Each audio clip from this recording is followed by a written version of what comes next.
Assalamualaikum warahmatullahi wabarakatuh. Mana satu mic ni? Ada?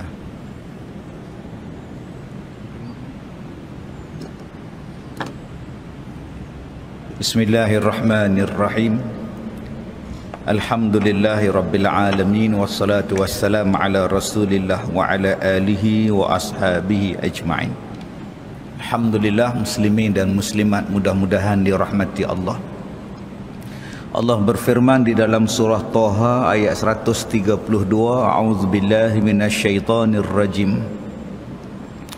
Wa'mur ahlaka bis-shalah wastabir 'alaiha la nas'aluka rizqan nahnu narzuq wal 'aqibatu littaqwa. Wa'mur ahlaka bis-shalah, dan suruhlah keluargamu serta umatmu bis-shalah, mengerjakan sembahyang. Wastabir 'alaiha, dan hendaklah engkau tekun sabar menunaikannya. La nas'aluka rizqa, kami tidak meminta rezeki kepadamu. Nahnu narzuquk, kamilah yang memberikan rezeki kepadamu. Wal 'aqibatu littaqwa, dan ingatlah kesudahan yang baik adalah bagi orang yang bertakwa. Baik, di dalam surah Taha ayat 132 ini tuan-tuan, Allah Ta'ala sebut kepada kita perintah daripada Allah Subhanahu wa Ta'ala menyuruh kita. Dalam ayat ni dia suruh Nabi Muhammad menyuruh keluarganya dan umatnya untuk tetap mendirikan solat. Maka pada kita suruh keluarga kita menunaikan sembahyang. Wa'mur ahlaka bis-shalah, suruh keluarga kamu untuk tetap mengerjakan sembahyang. Jadi cari jalan tuan-tuan, macam mana nak bagi anak-anak kita sembahyang, isteri kita sembahyang, suami kita sembahyang. Cari jalan. Bukan setakat boleh suruh je sembahyang, lebih daripada itu. Wa'mur ni lebih daripada suruh. Kalau suruh ni sekadar sembahyang, lebih daripada suruh tu makna bimbing dia, ajak dia, tarik dia. Sebab sekarang suruh tak jalan tuan-tuan, suruh tak jalan. Kita tarik dia, bimbing dia, belai dia daripada kecil untuk mengerjakan solat. Wastabir 'alaiha, dan hendaklah sabar di dalam mengerjakan sembahyang. Sebab kata Allah, innas salah, sembahyang ini satu benda yang besar, la kabirah, berat, illa 'alal khashi'in, melainkan bagi orang yang khusyuk.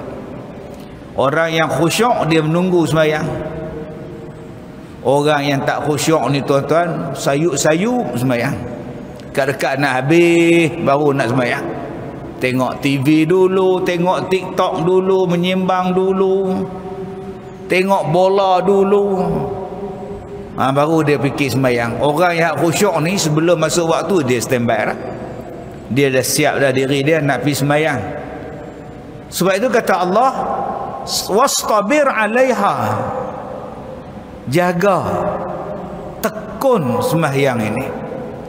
Sebab kata Allah, kami tidak meminta rezeki daripada kamu.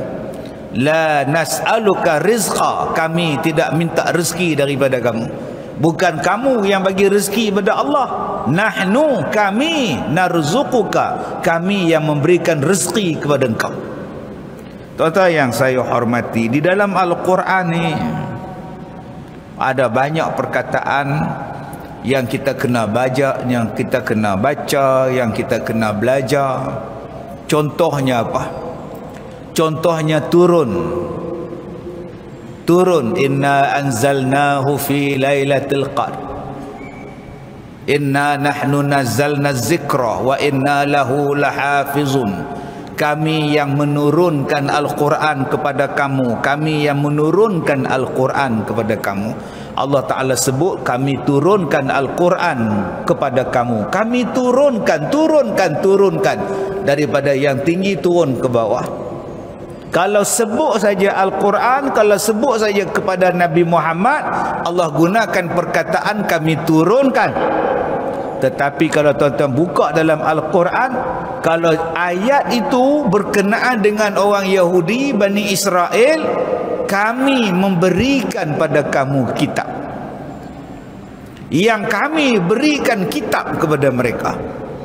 Untuk Bani Israel, Allah Ta'ala kata, ataitu, kami berikan pada kamu. Utul kitab. Allazina utul kitab. Orang yang diberikan kitab. Tapi untuk Al-Quran, kami turunkan kitab. Nampak tuan-tuan?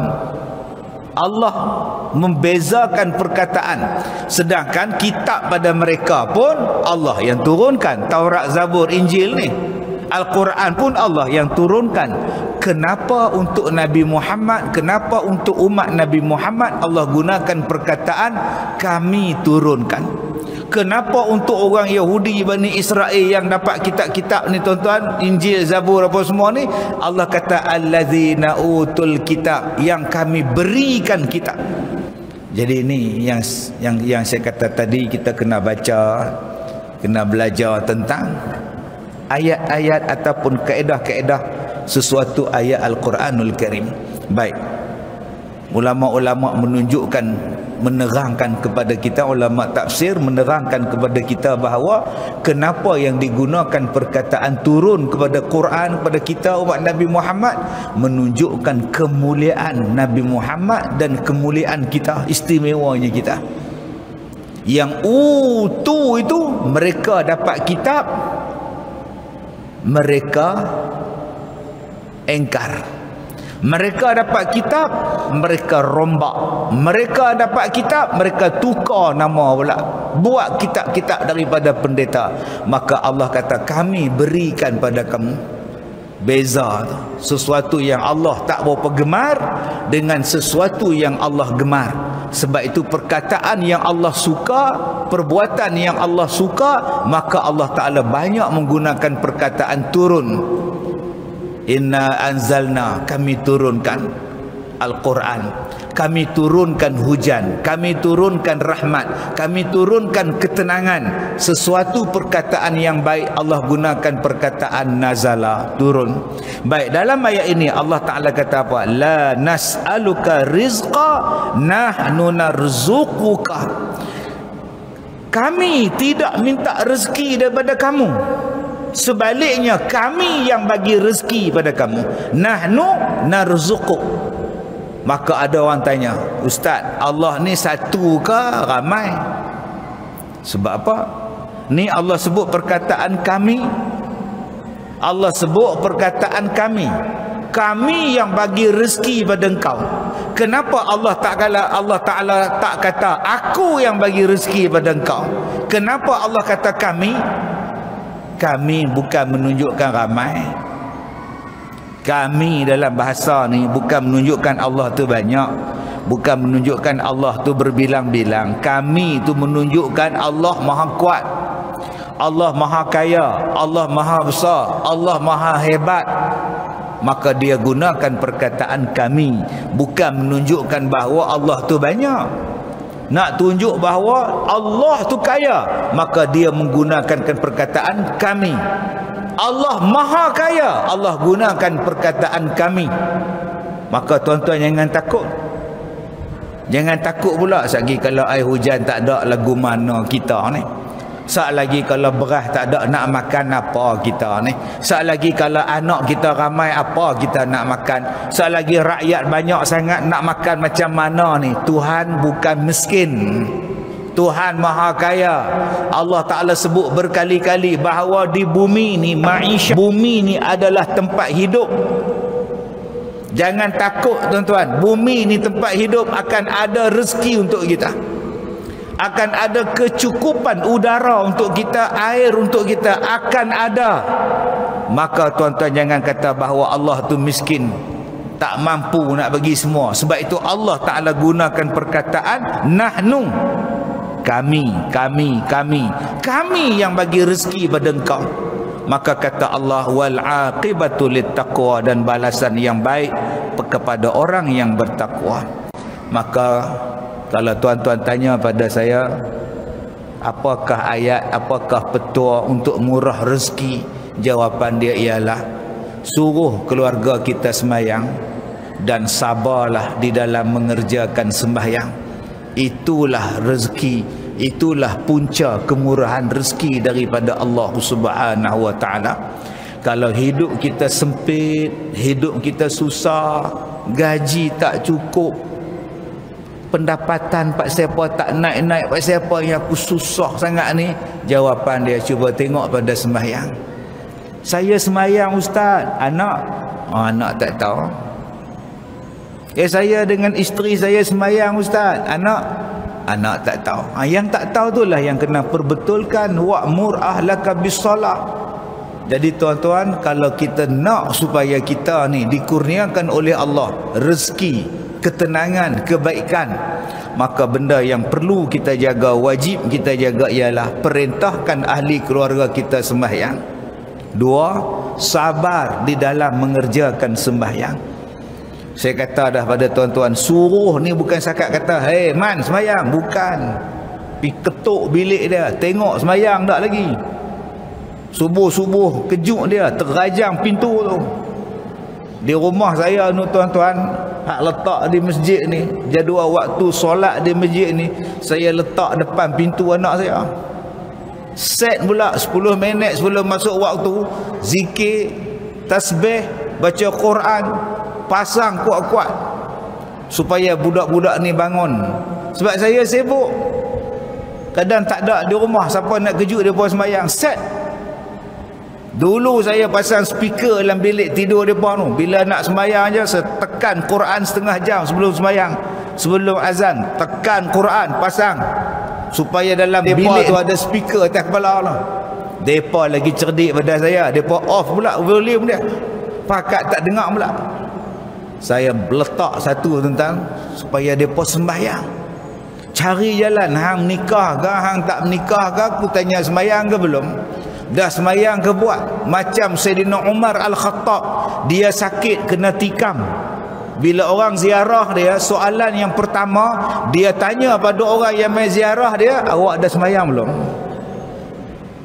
Awak dah sembahyang ke belum? Yang sakit tanya pada yang sihat, kamu dah solat atau belum? Sekarang kita tanya tak pada orang sakit, pak cik dah sembahyang ke belum? Dulu belum waktu Covid, saya rutin bulanan, rutin mingguan ialah menziarah hospital. Bawa air, bawa debu tayamum. Tanya sembahyang lagi. Tak erti sembahyang, saya ajar. Tak boleh tayamum, saya tunjukkan tayamum. Lepas itu bila mem datang Covid ni tuan-tuan, langsung kita tak boleh ziarah. Saya buat kursus untuk doktor dan nurse, macam mana cara nak bagi orang sembahyang yang sakit ni sembahyang, macam mana nak galakkan mereka sembahyang. Sebab macam-macam alasan tak boleh sembahyang.